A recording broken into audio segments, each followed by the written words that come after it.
ನಂದಿವಾಹನ ನಾಗಭೂಷಣ ದೋಷ ನಾಶ ವಿನಾಶನ ಸೃಷ್ಟಿಕಾರಣ ನಷ್ಟಹಾರಣ తమోరజో సత్వగుణ విమోచన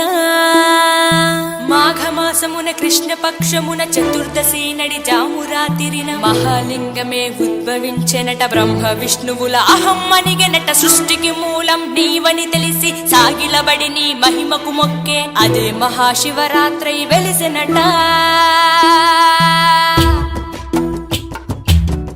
అరే ఓ జంగమా విభూది లింగమా పక్కన పార్వతమ్మ తలపై గంగ